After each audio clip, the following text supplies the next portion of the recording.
Hey everyone, welcome back to another video. In this video, I'm going to be talking about Coca Cola and I'm going to be doing an intrinsic value analysis of their business to figure out what a good buying price would be from a value investing perspective. They actually recently announced earnings and we can see that they surpassed the estimated 58 cents per share estimate of earnings per share that the analysts predicted for Coca Cola. And they actually came out with 64 cents per share, so they did a pretty good job this past quarter. And also just friendly reminder that their ex-dividend date is tomorrow, which is April 27th, 2022. And so anyone who's owning shares of Coca-Cola today will be entitled to receive the dividend on May 12th, 2022 of about 25 cents per share, as long as they're owning the stock price today on the 26th of April. And if they buy into the stock tomorrow on the 27th or any day after that, then they will not be entitled to the dividend that Coca-Cola is going to be paying out to their shareholders. So if anyone wants a dividend, then be sure to buy up shares of Coca-Cola today as opposed to tomorrow. And then obviously, since the dividend is 25 cents per share, the share price is actually going to open 25 cents lower tomorrow to account for the dividend that's going to be distributed to shareholders tomorrow. So first and foremost, in terms of looking at Coca-Cola's fundamental business, we all know that they're famous for their main beverage right here, Coca-Cola, of course, but they actually own a pretty strong, almost monopoly. I don't really want to use that word because it's kind of strong, but kind of similar to a monopoly in the non-alcoholic sparkling soft drink industry. They actually own the rights to market Coca-Cola, Sprite, Fanta, Diet Coke, and also Coca-Cola Zero Sugar. And their top competitors in this market are, for just to name a few, Keurig Dr. Pepper, who are known for their Canada Dry and Dr. Pepper drinks, as well as a couple of other drinks. Also, they compete with Nestle, which is a pretty big food and beverage brand. And then they also compete with Heineken, which competes in a little bit of a different industry. They do serve alcoholic beverages in some of their products, but they also serve non-alcoholic beverages as well. And then we can see right here from their Q1 2022 earnings release right here, this is their income statement. And we can see if we scroll down here that their net revenues year over year from April 2nd, 2021 to April 1st, 2022, They grew by about 16% year over year to $10.5 billion for the quarter of 2022, the first quarter. Their earnings per share grew by 23% to 64 cents per share.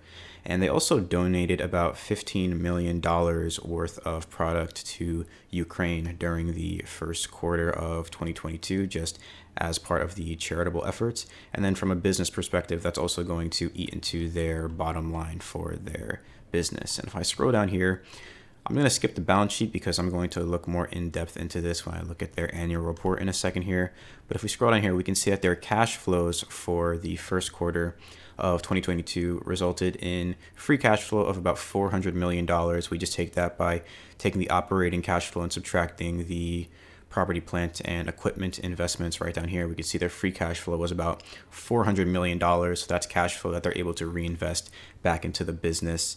And also on March 8th of 2022, they suspended their business in Russia as a result of the current war happening there. And that resulted in a 1% to 2% impact on their net revenues, as well as a 4-cent impact on their earnings per share, which is pretty substantial because their total earnings per share came out to be about, like 64 cents per share. So a hit of about 4 cents on their earnings per share is pretty big, but that is something that they incurred as a result of ending their business in Russia.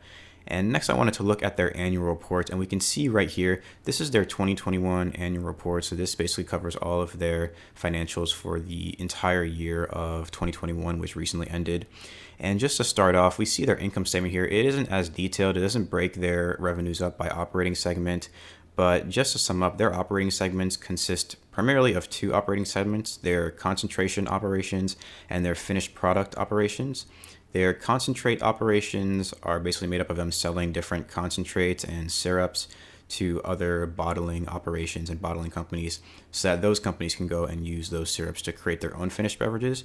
And this part of their business, the concentrate operations, it usually produces less revenues, but it also produces higher gross profit margins. So that's pretty interesting.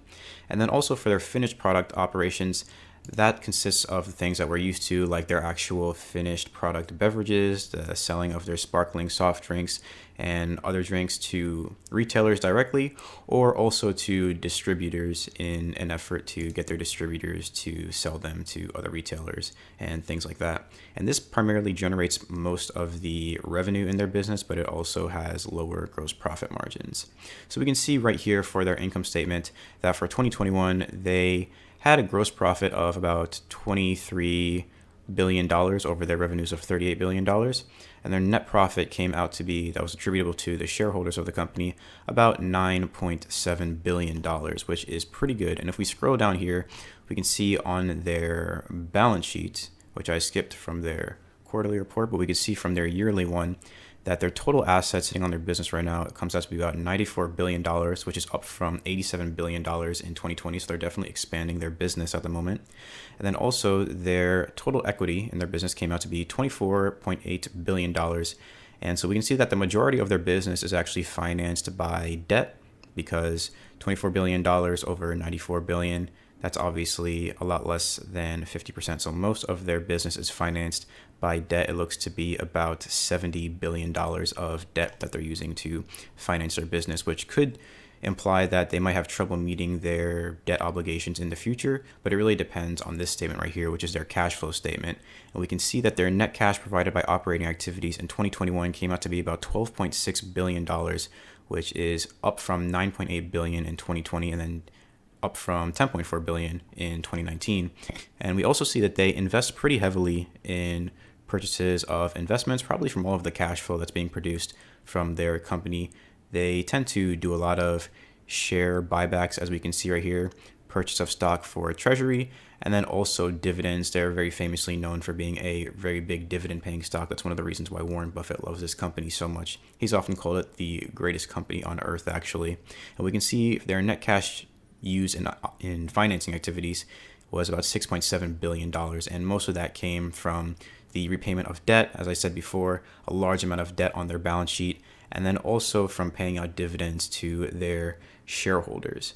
And surprisingly, one of the main challenges that Coca Cola faces in today's environment is that there are rising levels of obesity worldwide. And as a result of that, there are changes in consumer behavior that are happening where people are moving away from sugary soft drinks like these Coca Cola beverages, as well as with other beverages in the competitors that Coca Cola is competing with. And they're going towards more healthier alternatives. And so as a result, Coca Cola has been responding to that by trying to offer those lower calorie soft drinks like Coca Cola Zero Sugar, for example. And lastly, what I want to do is a discounted cash flow analysis, as well as a competitor analysis and a dividend discount analysis to figure out what the intrinsic value of Coca-Cola is. And we can actually see right here that I got some of these metrics from Yahoo Finance, and we can see that after taking into account that the growth rate for Coca-Cola's business by analysts from Yahoo Finance is projected to be about 6.5%.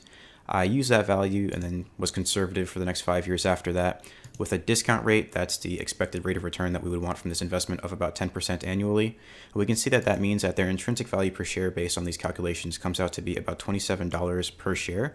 And actually, if we do a dividend discount or a dividend growth model analysis, we can see that I basically did a similar analysis where I took their current annual dividend, which comes out to be about $1.76 per share.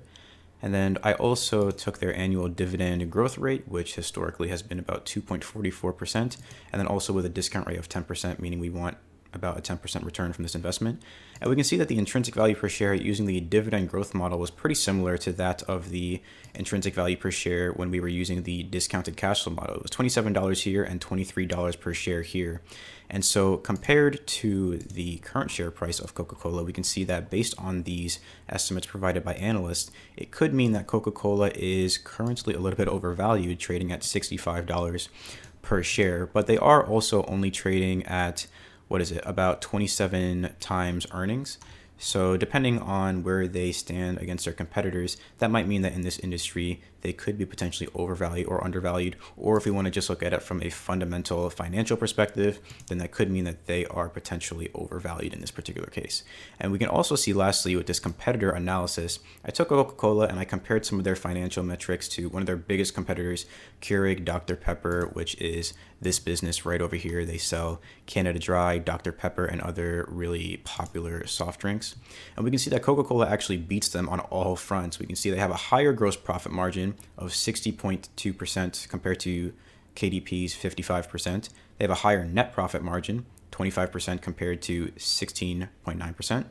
And they use their assets more effectively. They have a return on their assets of about 10% compared to KDP's only 4.3%. So compared to their main competitor, in this particular case, it would seem that Coca-Cola is doing pretty well in their industry. And that's probably one of the reasons why Warren Buffett has quoted this as being one of his favorite companies of all time. But I would definitely love to know what everyone watching this video thinks about Coca-Cola. Is it a good investment, a bad investment? And is anybody going to be buying into the stock today to try to take advantage of that dividend that's going to be paid out in a month from now? Definitely let me know. Like on the video, subscribe to the channel, all that good stuff. And I'll see everyone in the next one.